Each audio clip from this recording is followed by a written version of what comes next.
Assalamualaikum warahmatullahi wabarakatuh. Innal hamdalillahi nahmaduhu wa nasta'inuhu wa nastaghfiruh wa na'udzu billahi min shururi anfusina wa min sayyiati a'malina. May yahdihillahu fala mudilla lahu wa may yudlilhu fala hadiya lahu. Asyhadu an la ilaha illallah wa asyhadu anna Muhammadan 'abduhu wa rasuluh.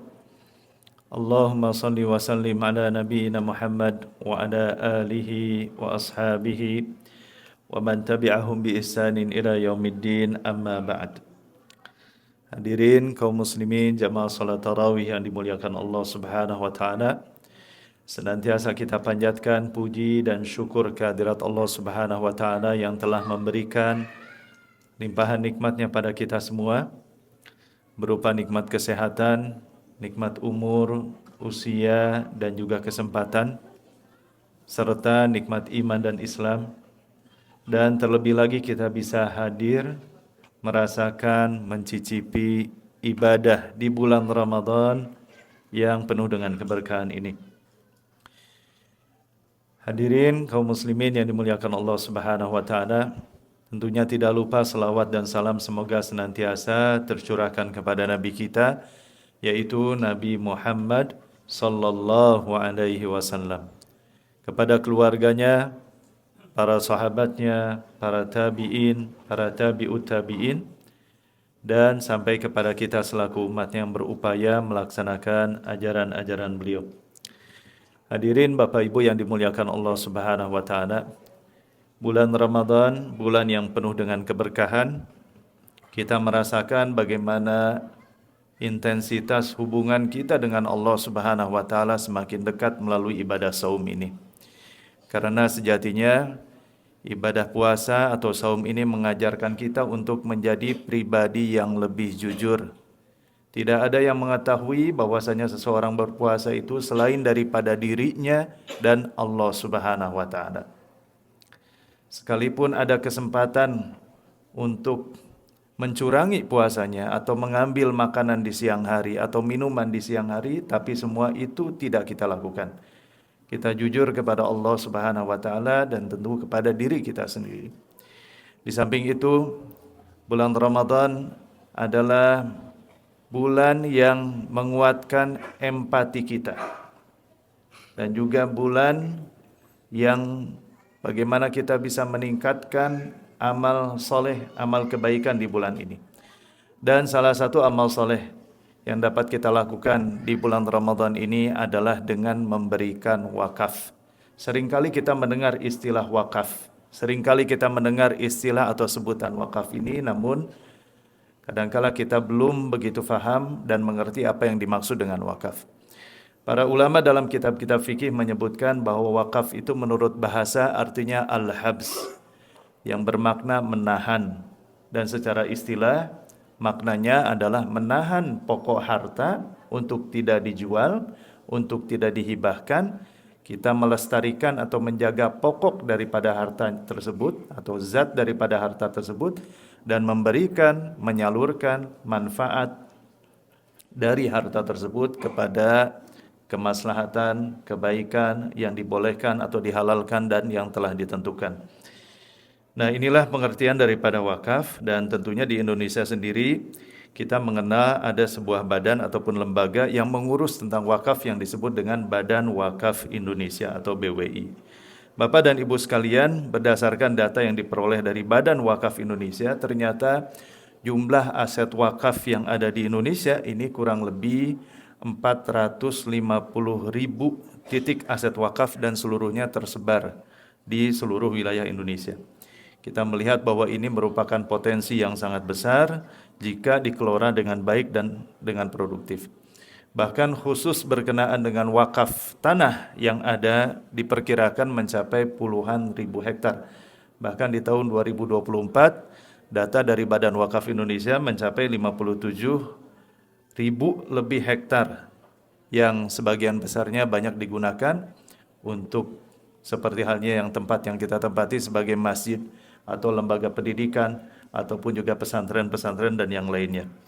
Sehingga jika dinominalkan aset-aset wakaf yang dilaporkan oleh BWI tersebut, maka diperkirakan lebih dari 2.000 triliun, yang menunjukkan bahwa ini adalah kesejahteraan atau kekayaan sosial tentunya yang sangat besar. Hadirin Bapak Ibu yang dimuliakan Allah Subhanahu wa taala, tidak terhenti sampai di sana ya. Bila disandingkan lagi dengan wakaf uang atau wakaf tunai, maka jumlahnya akan lebih besar lagi. Maka data-data tadi menunjukkan kepada kita tentunya betapa besar potensi wakaf yang dimiliki oleh bangsa Indonesia. Namun di sisi yang lain adalah betapa sedikit dari aset-aset wakaf itu yang sudah dioptimalkan. Sehingga penting bagi kita bagaimana mengelola secara transparan dan menjadikan wakaf itu adalah wakaf yang berkelanjutan. Allah Subhanahu wa taala menyebutkan di dalam ayat-ayat Al-Qur'an berkenaan dengan wakaf ini. Di antaranya adalah Quran surah Al-Baqarah surat kedua ayat 261. Secara umum Allah sebutkan tentang infak, mathalul ladzina yunfiquna amwalahum fi sabilillahi kamathali habbatin ambatat sab'a sanabila fi kulli sumbulatin mi'atu habbah. Perumpamaan orang yang menginfakkan harta mereka di jalan Allah Subhanahu wa taala kamathali habbah, seperti sebuah benih, sebuah biji. Ambatat sab'a sanabila, dari satu biji yang ditanam itu akan menumbuhkan 7 tangkai. Fi kulli sumbulatin mi'atu habbah, sedangkan pada setiap tangkai itu akan tumbuh 100 biji kemudian. Wallahu yudha'ifu liman yasha, dan Allah melipat gandakan nilai nominal pahala bagi siapa yang dikehendakinya. Maka ayat ini menunjukkan kepada kita bahwa infak yang berlipat ganda, infak yang berkelanjutan akan dilipat gandakan nilainya oleh Allah Subhanahu wa taala. Selanjutnya adalah Quran surah Ali Imran surat ketiga ayat 92. Allah menyatakan lan tanalul birra hatta tunfiqu mimma tuhibbun. Kalian tidak akan sampai kepada puncak kebaikan sampai kalian menginfakkan, memberikan harta yang kalian cintai. Maka ayat ini menunjukkan bahwasanya wakaf menguji kualitas pemberian kita dari apa yang kita sayangi, bukan dari hanya apa yang tersisa pada diri kita. Demikian juga Quran surah An-Nisa surat keempat ayat 58, Allah Subhanahu wa taala menyebutkan innallaha ya'murukum an tu'addul amanati ila ahliha. Sesungguhnya Allah Subhanahu wa taala memerintahkan kalian untuk menyampaikan amanah kepada orang-orang yang berhak. Dan demikian juga sabda Nabi sallallahu alaihi wasallam yang seringkali kita dengarkan sebagaimana yang diriwayatkan oleh Imam Muslim dalam sahihnya. Nabi SAW mengatakan, idza mata ibnu Adam, kalau anak manusia meninggal dunia, kalau seorang wafat ataupun meninggal dunia, in qata'a anhu amaluh, maka segala amalnya akan terputus illa min thalath, kecuali 3 perkara. Yang pertama adalah sadaqatin jariyah, dan para pensyarah hadis menyebutkan bahwa yang dimaksud dengan sedekah jariyah ini adalah wakaf, sedekah yang terus mengalir pahalanya. Au ilmin yuntafa'u bih, atau ilmu yang bermanfaat. Au waladin salihin yad'ulah, atau anak soleh yang selalu mendoakan kepadanya. Maka inilah 3 perkara yang mana akan terus mengalir kepada hambanya pahalanya walaupun ia telah tiada ataupun telah meninggal dunia. Hadirin Bapak dan Ibu yang dimuliakan Allah Subhanahu wa taala, maka mengapa wakaf itu menjadi penting bagi kita sebagai masyarakat? Karena wakaf ini memberikan kesejahteraan yang berkelanjutan. Sebagaimana tadi sabda Nabi SAW, sekalipun orangnya yang memberi itu telah meninggal dunia, sekalipun dia memberikannya hanya 1 kali, tetapi di sanalah aliran pahala, aliran manfaat yang terus bisa dirasakan baik untuk masyarakat umum walaupun orang yang mewakafkannya atau orang yang memberikannya telah meninggal dunia. Di antara contohnya, dahulu pada zaman Nabi SAW, salah seorang sahabat beliau yang bernama Utsman bin Affan, ya, beliau mewakafkan sebuah sumur yang ada di Madinah, ya, yang semula dimiliki oleh orang Yahudi, dan orang-orang Muslim membeli air ke sana dengan harga yang tinggi. Akhirnya Utsman membeli sumur tersebut. Kemudian Utsman mengizinkan siapa saja yang ingin mengambil manfaat dari air yang beliau miliki tersebut.